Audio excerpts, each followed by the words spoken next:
Olá! Nessa aula de hoje nós vamos abordar alguns conceitos financeiros básicos, conceitos importantes tanto para a disciplina de elaboração e análise de projetos, quanto a disciplina de empreendedorismo. Meu nome é Paulo Ivan Lima de Andrade, sou engenheiro florestal, professor no IFPA Campos Óbidos. O primeiro conceito que nós vamos tratar é o conceito de bem. Como bem, nós podemos entender tudo aquilo que possui valor, tá? Que pode ser precificado e que pode satisfazer alguma necessidade, né, nossa enquanto ser humano, enquanto sociedade. Os bens eles podem ser classificados em dois grandes grupos. Primeiro, os bens tangíveis, que são os bens materiais, que são aquelas coisas que podem ser tocadas, aqueles elementos concretos. Como exemplo, nós podemos pensar em um carro, a madeira, os alimentos e outras coisas nesse sentido, de maneira geral. Os bens intangíveis, por outro lado, são elementos imateriais, ou seja, que não podem ser tocados, não são algo físico. Como exemplo, nós podemos citar os serviços em geral, né? E aí podemos pensar no trabalho de profissionais diversos, né? Como eletricistas, médicos, advogados, técnicos, né? Que vão prestar algum serviço a alguém.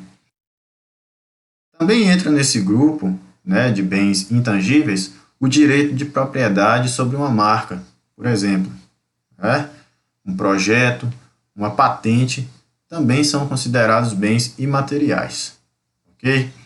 Então, se uma empresa possui um projeto sobre algo que ela vai fazer, aquilo é direito dela, por mais que aquilo não é algo material, tá? A própria marca dela também é algo que não é material, mas que pertence a ela, né, a empresa, e possui um valor. Então, é um bem imaterial. Outro conceito muito importante é o conceito de custo. Custos são todos os gastos necessários à produção dos bens e prestação de serviços, tá?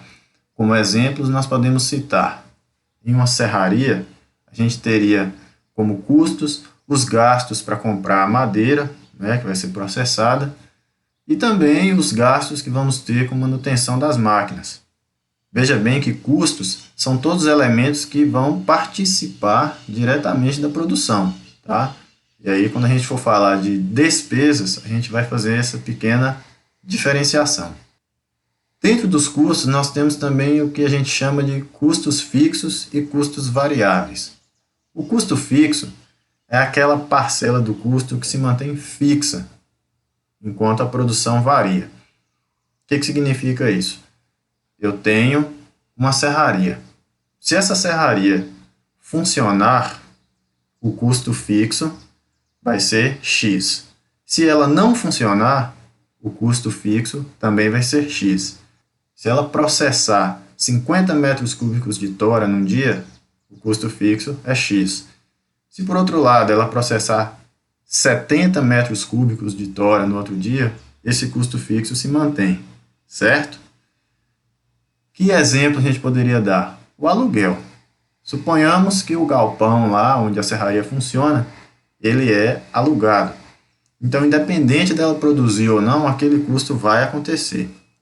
A gente pode pensar também na mão de obra, né? Os funcionários que ali trabalham, a serraria funcionando ou não, eles têm que ser pagos, né?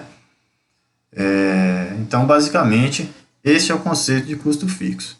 Como é que a gente calcula ele?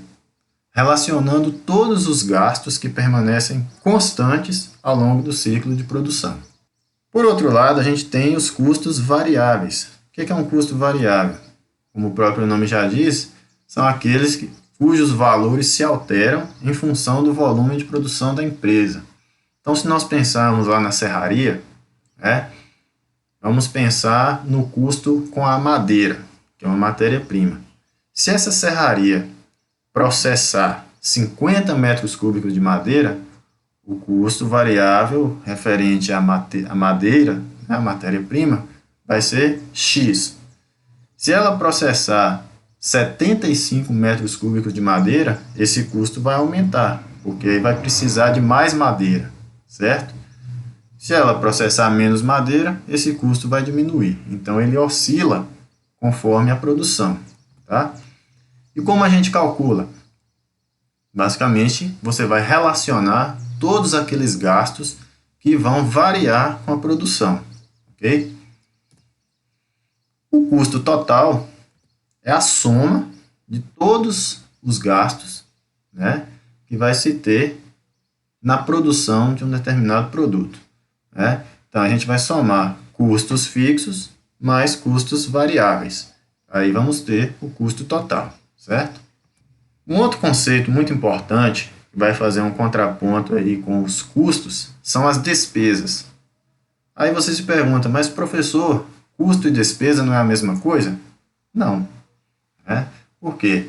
Uma despesa, diferentemente do custo, são gastos que vão ser necessários ao funcionamento da empresa, mas eles não estão diretamente ligados ao processo produtivo. Né? Vamos voltar ao exemplo da serraria. Né?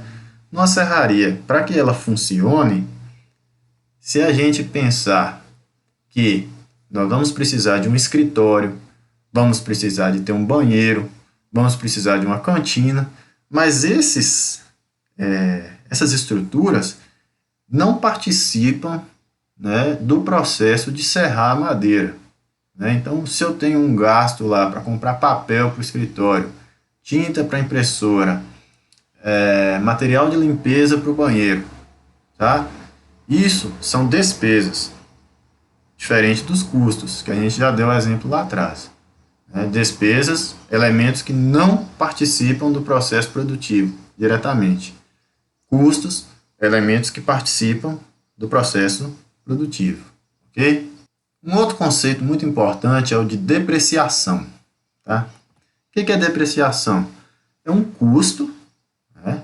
É algo que nós vamos calcular, é um gasto que é decorrente do desgaste ou da obsolência dos bens. Né? Que bens a gente pode citar? Máquinas, veículos, móveis, imóveis, instalações, dentre outros. Então, ao longo do tempo, qualquer bem desses aí, ele vai se desgastar, ele vai se tornar ultrapassado, ele vai perder valor, né? Porque ele vai estragar, ele vai surgir um novo modelo mais eficiente, tá? Então, naturalmente, as coisas, os bens vão perdendo valor. Então, esse custo, essa desvalorização, a gente dá o nome de depreciação, tá? E como a gente calcula? A partir dessa fórmula aí, tá? Depreciação, que é dada em reais por ano, né? A perda de valor por ano daquele bem é igual o valor atual do bem, menos o valor residual, que é o valor que a gente vai ter depois que encerrada a vida útil desse bem, e divido tudo isso pelo tempo de vida útil. Tá? Nós vamos dar um exemplo e vai ficar mais claro para vocês entenderem. Então vamos pensar aqui no veículo da empresa. Suponhamos que você possui uma caminhonete que vai ser necessária para os seus trabalhos ali. O valor atual dessa caminhonete, hoje, é de R$30.000. Tá? O valor residual, ou seja, daqui a um determinado tempo, quando eu vou pretender vender essa caminhonete para trocar por uma mais nova, tá? Vai ser de R$15.000. E o tempo de vida útil, estimado aqui em 10 anos. Então, isso significa que eu tenho uma caminhonete hoje, que custa 30 mil, e que daqui a 10 anos ela vai valer 15 mil, né? Eu vou vender, e eu quero saber qual que é a depreciação nesse caso aqui. Substituindo os elementos na fórmula, a gente vai ter D de depreciação é igual valor atual, 30 mil, menos valor residual, 15 mil, dividido por 10 anos. Isso vai dar R$1.500 por ano. O que significa isso? A conclusão que nós podemos tirar é: o veículo ele vai desvalorizar R$ 1.500 por ano. E qual que é a importância disso? Se eu quiser trocar esse carro por um equivalente ao final da vida útil, né, ou seja, daqui 10 anos, eu vou ter que poupar, economizar por ano R$ 1.500, tá? Na prática, pessoal, isso é muito importante, só que muitas das vezes é negligenciado pela maioria dos empresários aí, né? O custo com depreciação. Então normalmente as pessoas têm o maquinário, têm os veículos, mas não contabilizam esse custo. Aí quando chega lá na frente, tem que trocar bens, tem que trocar veículos, tem que reformar o galpão de máquinas, o escritório, ou o que quer que seja, aí a empresa acaba tendo custos ali que ela não estava se planejando para aquilo, tá? Então a depreciação é algo muito importante de ser considerado. Afinal de contas, nenhum bem é eterno, né? A gente precisa de trocar, né, por outros mais modernos ou por outros em melhores condições, né, devido ao desgaste natural que já ocorre, certo? Outro conceito que nós vamos tratar agora é o de receitas, né? E o que é receita bruta? Basicamente, a receita bruta é o preço do seu produto multiplicado pela quantidade que foi vendida, né? É o faturamento total. Também vocês podem encontrar esse nome aí. As receitas são todas aquelas entradas, ok? Como a gente calcula? Você vai pegar o preço do produto e multiplicar pela quantidade, ok? Algo bem simples aí.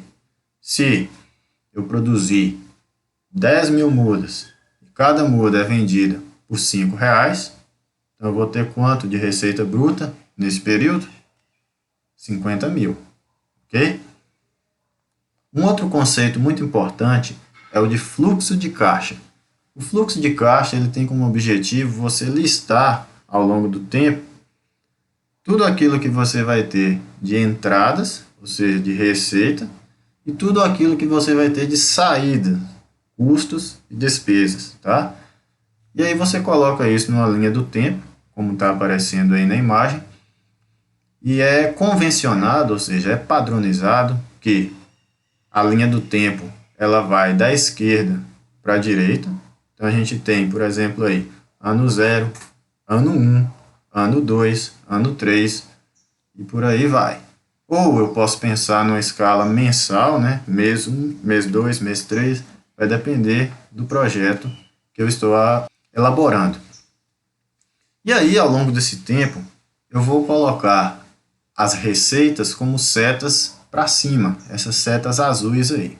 Então, todos aquelas entradas que vão acontecer ao longo do tempo, eu coloco uma setinha. Então, meu projeto começou no ano 0. No ano 2, eu vou vender madeira, por exemplo. No ano 3, eu vou vender frutos, ok? No ano 6, eu vou vender mais madeira, certo? Aí estão representadas essas setas aí. Por outro lado, todas as saídas, que aí a gente vai pensar tanto nas despesas quanto nos custos, eu vou colocar a setinha para baixo, tá? Então, pelo exemplo aí, no ano 1 eu vou ter o custo lá para implantar o projeto, né? No ano 2 eu vou ter mais outros custos e mais despesas, tá? Para fazer a manutenção e assim sucessivamente. Isso é fluxo de caixa. O lucro líquido a gente pode compreender como a diferença entre o total de vendas, vamos lembrar lá, total de vendas, receita bruta, e o total de gastos, ou seja, custos e despesas. Como é que a gente calcula? Lucro líquido é igual a receita bruta menos o custo total, que aí a gente tem custos fixos, custos variáveis, menos as despesas, tá? O que sobra dessa conta aí, a gente chama de lucro líquido, ok? Lembrando que lucro é somente se esse resultado for positivo, tá? Ou seja, receitas maiores do que os gastos. Se os gastos forem maiores do que as receitas, a gente vai ter um resultado negativo. E aí a gente vai passar a ter o quê? Prejuízo. Ok? Outro conceito que nós vamos abordar aqui agora é o de investimento total. É o total de recursos a serem investidos para que a empresa comece a funcionar. Certo? Então, tudo aquilo que você vai necessitar de comprar, de adquirir, de bancar o valor, a gente vai chamar aí de investimento. É o pontapé inicial para que a empresa comece a funcionar. E a gente tem 3 elementos aí que vão compor os investimentos. O primeiro, a gente chama de investimentos fixos, que são imóveis, máquinas, veículos e etc., que você vai ter que adquirir. Tem também os chamados investimentos pré-operacionais, que aí vão entrar as reformas, né, do ponto lá, por exemplo, né, alguma despesa que você vai ter para legalizar aquele empreendimento, né, legalização aí junto aos órgãos ambientais, a prefeitura, autorização, alvará de funcionamento, tudo isso. E a gente tem também um investimento considerado como capital de giro. O que é capital de giro? Vocês já devem ter ouvido falar desse conceito, né? E como capital de giro, a gente pode entender todos aqueles recursos que são necessários para o funcionamento normal de uma empresa, no seu dia a dia, tá? E aí a gente tem dentro do capital de giro compra de matéria-prima ou de mercadorias, financiamento das vendas e pagamento das despesas, tá? Vou dar um exemplo aqui de cada um desses. No seu dia a dia, ali do empreendimento, vamos manter no exemplo lá da serraria. Ao longo do mês, né, do funcionamento ali da empresa, você vai ter que comprar madeira, tá? E esse custo para comprar madeira faz parte do capital de giro, tá? O financiamento das vendas também faz parte do capital de giro. Mas, professor, o que é isso, financiamento das vendas? Financiamento das vendas é um nome técnico que se dá para vendas a prazo. Vender fiado, né? Vamos chamar assim. E aí agora vocês vão entender por que vender fiado é tão complicado para o empresário. E aí vocês veem, né, nos açougues e mini boxes por aí, não vendo fiado, fiado só amanhã. Por quê? Quando você vende algo fiado ou algo a prazo para alguém pagar depois, significa que você está abrindo mão de entrar dinheiro no seu negócio, certo? Até aí tudo bem. Você vendeu o produto hoje e vai receber só daqui a 30 dias, só daqui a 60 dias, ou sabe Deus lá quando. Porém, os seus fornecedores vão precisar receber de você. Quem são os seus fornecedores? Aqueles que vendem a matéria-prima, que vendem as mercadorias para você. Vamos pensar na serraria lá. Eu comprei madeira, né, em toras para processar. Aí eu vendi madeira serrada para uma loja de material de construção. Só que eu dei um prazo lá para o meu comprador me pagar com 60 dias. Só que o meu fornecedor, ele quer receber à vista, né? Quem me vendeu as toras. E aí? Eu tenho dinheiro em caixa para pagar esse meu fornecedor? Se eu dou esse prazo para o meu comprador, eu preciso ter um dinheiro em caixa para pagar o meu fornecedor. Na prática, você está financiando as suas vendas. E no capital de giro também vai entrar o pagamento das despesas, né? Lembrem-se lá das despesas, né? Que são aqueles gastos que não estão relacionados diretamente ao processo produtivo, ok? Outro conceito muito importante, e aí pode parecer algo até redundante, né? Tudo é importante, mas realmente tudo é importante, tá, gente? Outro conceito que nós vamos tratar é o de juros. E o que são juros? Em algum momento da sua vida, você já deve ter se deparado com isso aí. E o que são juros? Juros é o valor do dinheiro no tempo. Ou seja, é como se fosse o aluguel do dinheiro, tá? Os bancos e outras instituições financeiras, eles vão fazer a intermediação desse processo aí. Ou seja, quem tem dinheiro, que a gente vai chamar de poupador ou investidor, e quem precisa de dinheiro, que é o tomador ou devedor, tá? E aí eu vou mostrar um esqueminha aqui que vai ficar mais fácil de compreender. Então a gente tem aqui como elemento central o banco, a instituição financeira, né? E qual que é o papel dos bancos? Vocês já se perguntaram sobre isso? Basicamente, o papel de um banco é captar recursos daquelas pessoas que possuem e emprestar para aqueles que não possuem, tá? Ou que precisam daquele capital num determinado momento para investir ou para consumir alguma coisa. Então vamos pegar aqui o lado do poupador, que é aquela pessoa que vai colocar dinheiro no banco. Então ele vai fazer o quê? Ele pega as suas economias de mês em mês, aquilo que sobra, né, do seu salário ali, por exemplo, e vai aplicar no banco. Vai investir, vai colocar na poupança, vai investir em algum outro produto financeiro aí. O banco, para que o poupador tenha interesse em deixar esse dinheiro guardado no banco, ele vai ter que pagar uma remuneração desse dinheiro, tá? Para o poupador. Lembrem-se lá da ideia do aluguel, né? Eu tenho um dinheiro aqui, eu não quero colocar esse dinheiro num cofre em casa, porque além de ser perigoso, né, alguém me assaltar, esse dinheiro vai se desvalorizar no tempo também, né? Por conta da inflação, por exemplo, devido à alta dos preços. Vejam que está tudo relacionado. Então, quando eu coloco esse dinheiro no banco, o banco tem que me dar um prêmio, né? Ele tem que me pagar por isso. É como se eu estivesse alugando meu dinheiro para o banco. E isso a gente chama de juros, tá? Do outro lado aqui, a gente tem o tomador. O tomador é aquela pessoa que vai pegar dinheiro emprestado no banco, seja para pagar suas contas, seja para investir num novo negócio, tá?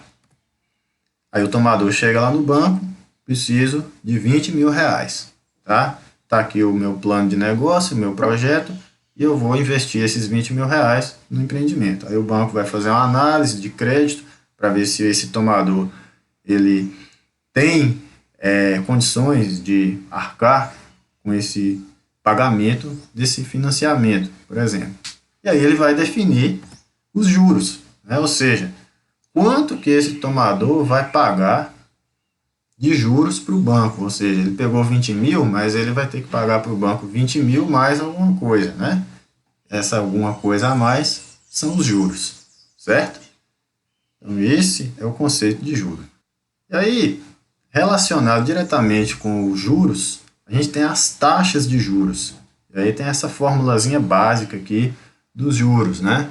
Não é nosso objetivo aprofundar nessa parte de cálculo aqui da taxa de juros, até porque vocês já devem ter visto isso na disciplina de matemática, né? Mas recapitulando, juros é igual o capital, C, vezes a taxa de juros, representada aí por I, vezes o tempo, representado por T, dividido por 100. Ok? Então, a taxa de juros é exatamente o preço desse aluguel do dinheiro por um período do tempo. Tá? Vamos ver alguns exemplos aqui. Imagine, se os juros cobrados pelo empréstimo de R$ 1.000 durante o ano, pense aí, R$ 1.000 durante o ano, eu paguei R$ 80 de juros, né? Significa que eu, ou seja, o tomador, pagou uma taxa de juros de 8% ao ano, tá? Por quê? Se você substituir esses elementos aí na fórmula, né? A gente tem aqui juros 80, né? Igual R$ 1.000 que é o capital que foi emprestado, o I, que é a taxa de juros, é o que eu estou querendo descobrir, vezes o tempo, 1 ano, tá? Dividido por 100. Resolvendo isso daqui, né, a gente vai chegar na taxa de juros, ou seja, no I, de 8%. Por outro lado, quando alguém poupa, ou seja, deposita lá no banco, na sua poupança, R$ 1.000, né, e essa poupança está rendendo a uma taxa de juros de 5% ao ano, significa que o investidor vai receber, depois de 1 ano, deixando o seu dinheiro lá no banco, R$ 50 de juros. Como o quê? Como um prêmio por deixar o seu dinheiro lá para o banco, né? Basicamente, então, se a gente substituir os elementos lá na fórmula, o que eu quero saber? Eu quero saber o total de juros, né? J. Então, eu vou pegar R$ 1.000, que é o capital, vezes 5, que é 5%, a taxa de juros, vezes 1 ano, dividido por 100. E aí eu vou ter, ao final dessa conta, R$ 50. Ok? Agora nós vamos falar de alguns indicadores de viabilidade. Ok? Esses indicadores, pessoal, eles são utilizados para verificar se um projeto é economicamente viável, tá? Qual que é o retorno esperado dele, qual que é o lucro esperado, ou seja, eu vou fazer um projeto e vou verificar esses indicadores para saber se vale a pena eu investir o meu dinheiro nesse projeto, nesse empreendimento, ok? Nós vamos falar de alguns aqui. Existem mais, existem outros mais complexos, mas nós não vamos tratar nessa disciplina, ok? Nós vamos tratar daqueles mais de fácil compreensão e de mais utilidade prática aí em projetos mais simples, ok? O primeiro deles é a lucratividade. O que é a lucratividade? É aquela relação que você vai ter entre o valor do lucro líquido e a receita total. Esse indicador de lucratividade, pessoal, ele é muito importante, porque uma boa lucratividade significa que essa empresa possui uma maior competitividade no mercado, né? Ela vai sair à frente de outras empresas, dos seus concorrentes, porque ela vai ter uma maior capacidade de investir e crescer, ok? A lucratividade a gente calcula da seguinte forma: ela é dada em porcentagem e a gente vai pegar o valor do lucro líquido, que já mostramos lá atrás, e dividir pelo valor da receita total. Multiplicar isso aí por 100, a gente vai ter o valor da lucratividade, certo? Vamos ver um exemplo aqui. Suponhamos que numa determinada empresa o lucro líquido é de R$ 9.000 por ano, tá? Ou seja, peguei todas as receitas, menos todos os custos, menos todas as despesas e sobrou R$ 9.000, tá? Durante 1 ano. A receita total é de R$ 100.000 por ano, certo? Qual que é a lucratividade então? 9.000, que é o lucro líquido, dividido pela receita total, que vai dar, vezes 100 aqui, 9% ao ano, ok? Vamos lá. O mais importante disso tudo não é nem o cálculo em si, que é muito simples, mas o mais importante disso tudo é você saber o que esse número significa, tá? A conclusão é, dos R$ 100.000 faturados ao longo do ano, na empresa, sobram, e entre aspas aí, eu vou explicar por quê, R$ 9.000, né, que são 9%, na forma de lucro. Veja bem, pessoal, eu falei que sobram, né? E aí, se sobra, você tem que pensar, tá, sobrou, o que eu vou fazer com esse dinheiro? Né? Vamos recapitular lá o conceito de lucro. Eu tenho todas as minhas receitas, né, tudo que eu faturei, que eu vendi, menos tudo que eu gastei, tá? E aí, nesse ponto aqui, é importante a gente considerar que na hora de definir os custos e as despesas, você não pode esquecer de nada, absolutamente nada, tá? Um custo muito comum de ser esquecido, né, principalmente pelos pequenos empreendedores, pequenos empresários, é o custo, né, do seu prolabore, ou seja, o salário do próprio empreendedor, né? Então, se eu sou proprietário de um mini box, de um açougue, vamos pensar em coisas pequenas, de uma padaria e assim por diante, eu vou ter lá 2, 3 funcionários, né? E eu vou ter que pagar esses funcionários, carteira assinada, tudo bonitinho. Vou colocar esses custos lá no meu empreendimento, no meu projeto. Mas eu também, enquanto dono dessa padaria, enquanto empresário, eu vou precisar de ter um salário, né? E esse salário, vamos chamar assim, do próprio dono do empreendimento, não pode ser confundido com lucro, tá? Então eu não posso pegar todo esse lucro e dizer, opa, sobrou 9 mil reais aqui ao longo de um ano, né? Vou pegar isso, colocar no meu bolso, vou viajar para a praia, né? Vou comprar um carro novo aí, vou comprar uma televisão de 60 polegadas, né? Isso não pode ser feito. Por quê? Porque o lucro, o objetivo dele é investir, né? Ele ser reinvestido na própria empresa para que ela cresça, para que ela conquiste novos clientes, para que ela aumente sua capacidade de produção, para que se contrate mais pessoas para trabalhar, ok? Então, esse é o objetivo do lucro. Aí você se pergunta, mas professor, então o empresário, o patrão não vai receber nada? Então, qual vai ser a motivação dele? Aí que tá. Existe um custo chamado de prolabore.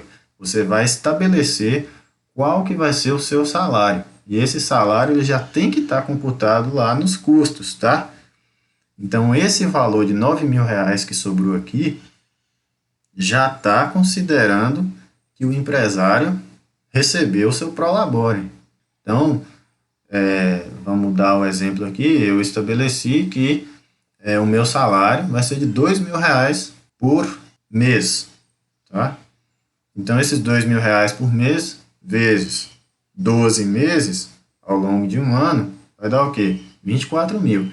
Esses 24 mil já foram retirados da receita total, e mesmo assim ainda sobrou 9 mil, certo? Estão acompanhando? Então, esses 9 mil não é salário do empreendedor mais. Ele tem que ser utilizado para investir na empresa, ok? Daí a importância daquilo que a gente falou lá atrás. Quanto maior a lucratividade, maior a competitividade da empresa. Ou seja, ela vai ter maior capacidade de crescer, ok? Outro parâmetro muito utilizado também na análise da viabilidade de um projeto é a rentabilidade. E a rentabilidade ela nada mais é do que a medida do retorno do investimento. Ou seja, quanto que o investidor ganha ao investir o seu dinheiro no empreendimento. Como é que a gente calcula? A gente tem aqui rentabilidade dada em porcentagem é igual ao lucro líquido dividido pelo investimento total vezes 100. Tá? Vamos voltar aqui um pouquinho. A lucratividade é o mesmo lucro líquido, só que dividido pela receita total. Okay?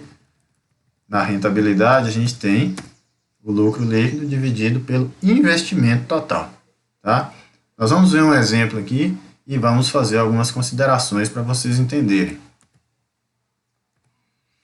Suponhamos que um determinado empreendimento teve um lucro líquido de 20 mil reais por ano, certo? E o investimento total para montar aquela empresa foi de 75 mil reais. Okay? Lembrando que investimento total é o quê? São 3 elementos. A gente tem lá os investimentos fixos, né? os investimentos pré-operacionais e o capital de giro, tá? Tudo isso calculado lá atrás. Então, para eu começar a minha empresa, precisei de desembolsar 75 mil. Qual que é a rentabilidade, então? 20 mil, que é o lucro líquido, dividido por 75 mil. Isso vai dar o quê? Multiplicado por 100, 26,67% ao ano. Tá? Qual que é a conclusão que nós tiramos? Isso significa que a cada ano o empresário ele vai recuperar 26,67% do valor investido através dos lucros do negócio. Tá? Bom, e isso aí, professor, é ruim, é bom? Né? Aí que está a questão.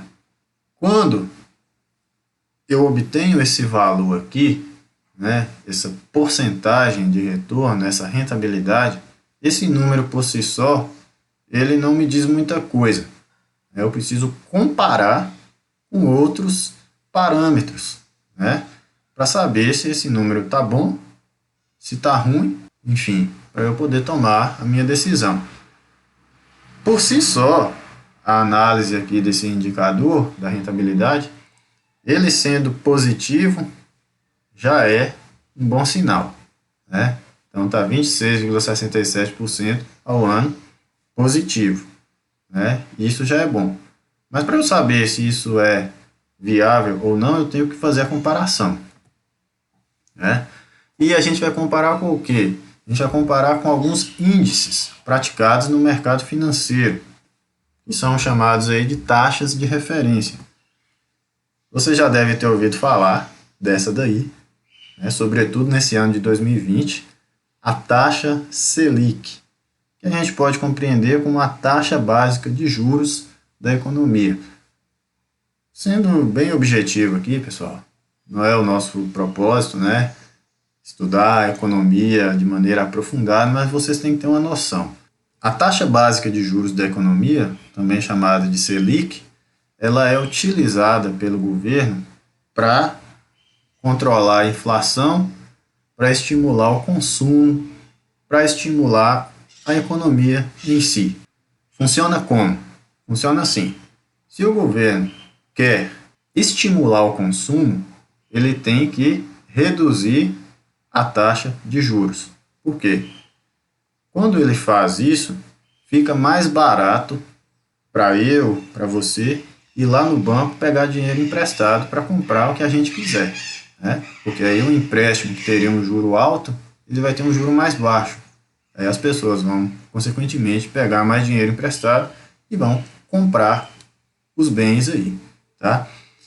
Do ponto de vista do empresário, das indústrias, das empresas, também é interessante, porque quando você reduz a taxa de juros, a taxa básica da economia, fica mais barato para essa empresa pegar dinheiro emprestado nos bancos, investir nos seus processos ali, nas suas fábricas, contratar pessoas e crescer, produzir, né? O que aconteceu no ano de 2020? Veio a pandemia, as empresas fecharam, muitas se viram em situação difícil, né? E elas tiveram que ser estimuladas economicamente, né? Então o governo fez o quê? Baixou essa taxa de juros. Quando o governo reduz a taxa de juros, fica mais barato para quem precisa pegar dinheiro emprestado, né? Por outro lado, fica uma situação ruim para quem quer colocar dinheiro no banco. Por quê? Veja bem, vamos lembrar daquele esqueminha lá atrás. Se eu sou um poupador e eu tenho lá R$1.000, se eu pegar esse dinheiro e colocar no banco a uma taxa de juros baixa, o que vai acontecer? Esse dinheiro não vai render quase nada. Então, o que o governo está querendo dizer? Ei, não pegue seu dinheiro e guarde. Invista, empreenda, faça alguma coisa com esse dinheiro para que ele possa gerar retorno econômico para a sociedade. Ok? E aí as pessoas vão parar de querer deixar o seu dinheiro no banco e vão começar a empreender. Essa é a lógica, tá? E a gente tem também outras taxas, como CDI, Certificado de Depósito Interbancário, que eu não vou entrar em detalhe aqui, mas que também são utilizadas aí como taxas de referência, tá? Selic e CDI, elas vão, então, caminhar lado a lado. Se uma sobe, o outro também sobe. Se um desce, o outro também desce, tá? Então, eles são bons parâmetros para dizer se um projeto é viável ou não. Veja aqui nesse gráfico, pessoal, que a gente tem a evolução da taxa Selic ao longo dos anos, histórico da taxa Selic no Brasil. E aí vocês observam que ao longo dos anos a gente tem um movimento de queda, tá?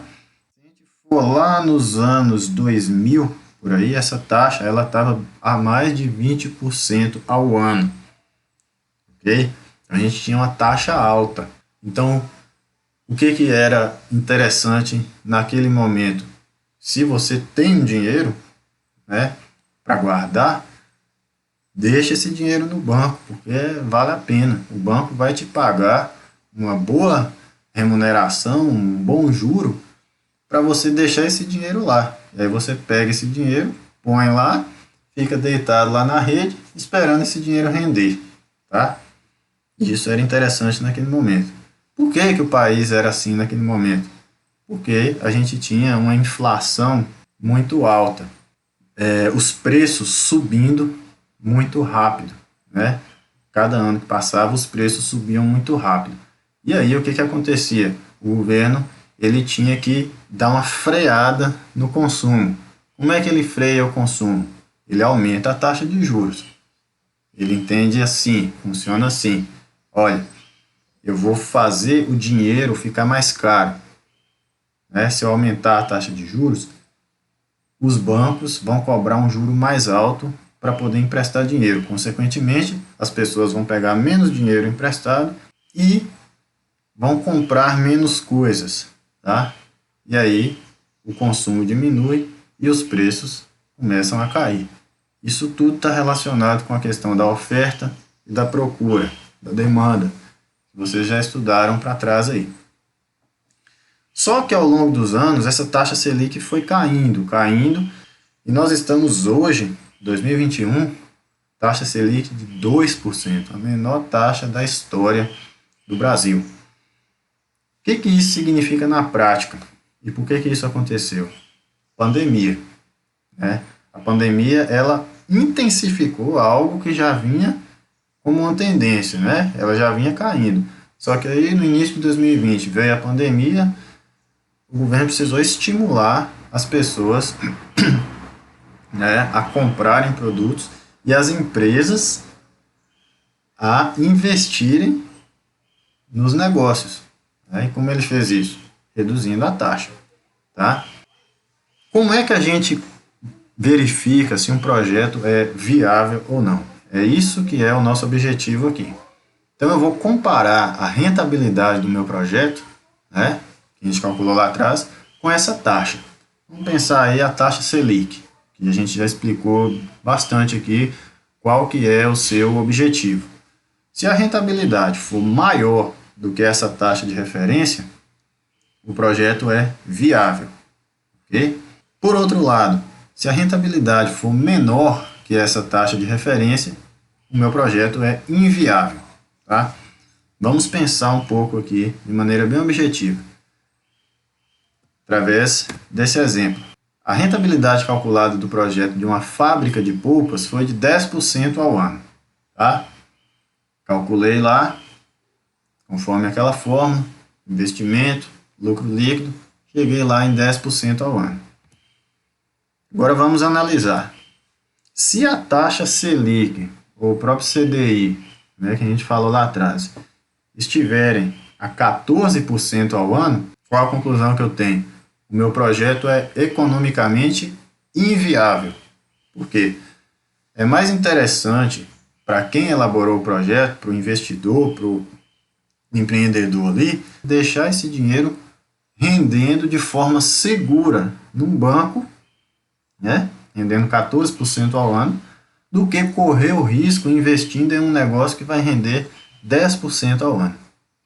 Vocês estão entendendo? Então, se eu vou ter um investimento total, no caso dessa fábrica de polpas aí, vou ter que comprar máquinas, vou ter que comprar caminhão, vou ter que contratar pessoas e vou ter todo esse investimento aí, né? Eu vou correr um risco com isso. E pode ser que ocorra alguma coisa que o negócio não renda e não dê certo, né? Que eu tenha algum prejuízo.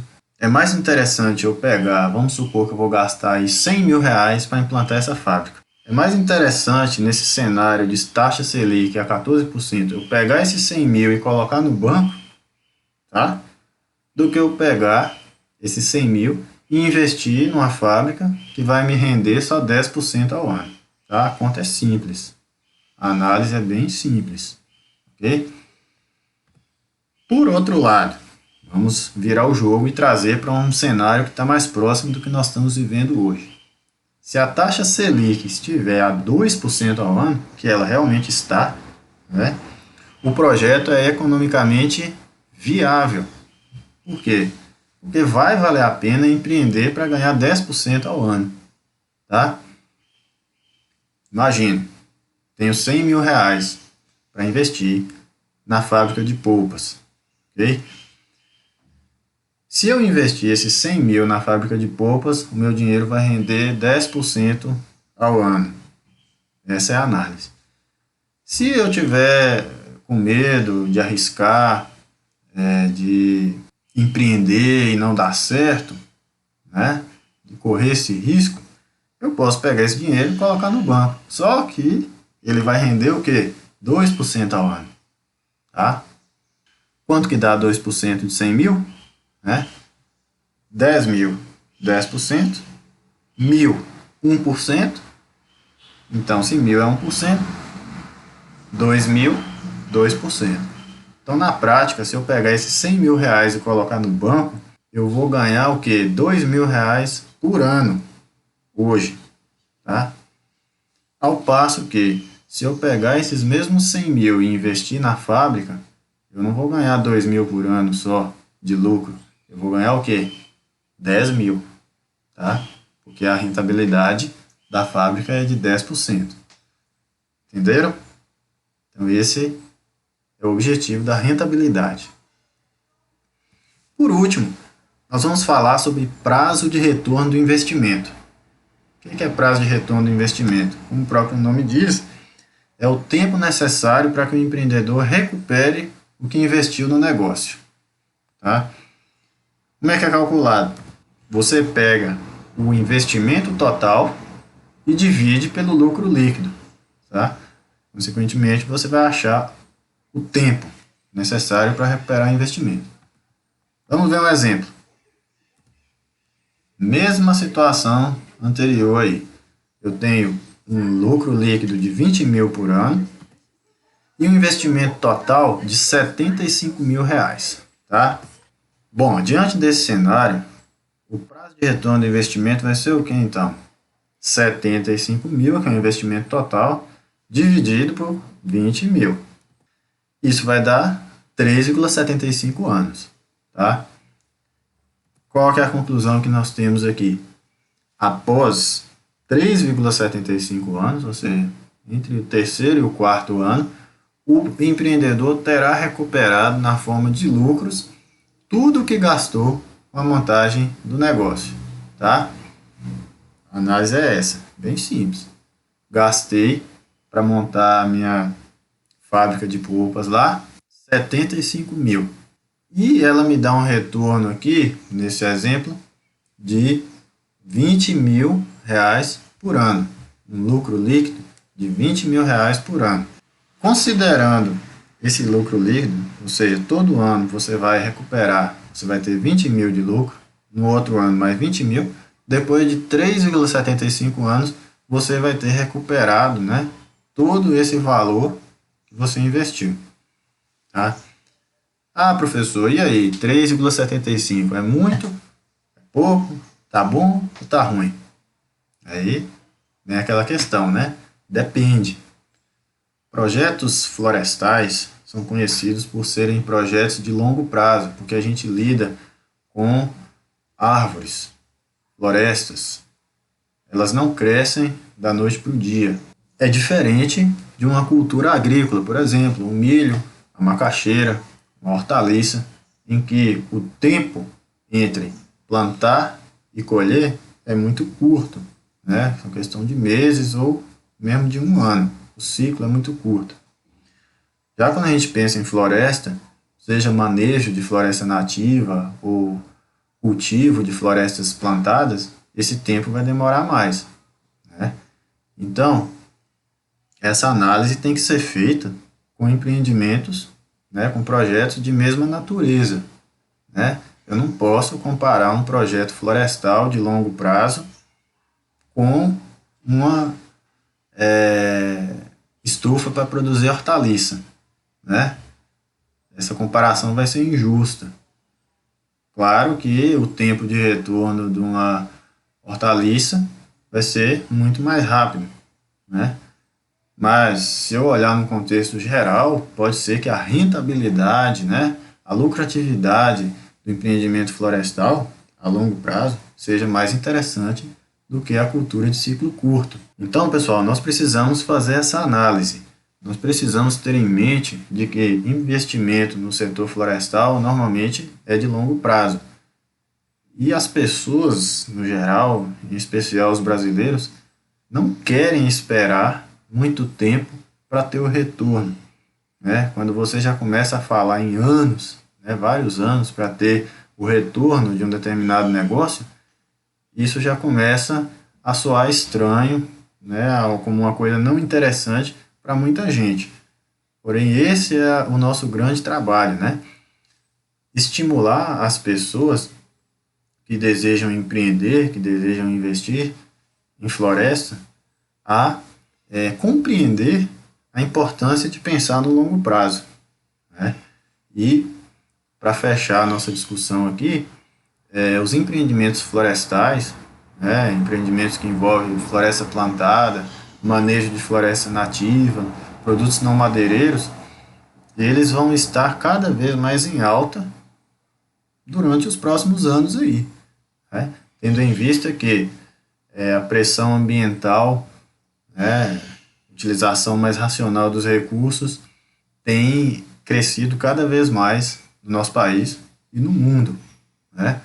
Então, investir em floresta, além de dar um bom retorno no longo prazo, vai ser algo meio que quase que obrigatório para quem quiser sobreviver no longo prazo aí, né? Para os países que quiserem ter uma economia sustentável, não só do ponto de vista econômico, né, de ter o lucro hoje, mas de ser sustentável, ou seja, ter o lucro hoje, amanhã, depois de amanhã, para as próximas gerações, sem comprometer a capacidade de geração daqueles recursos, né, sem comprometer a qualidade dos solos, sem desmatar nossas florestas, sem destruir, sem degradar, ok?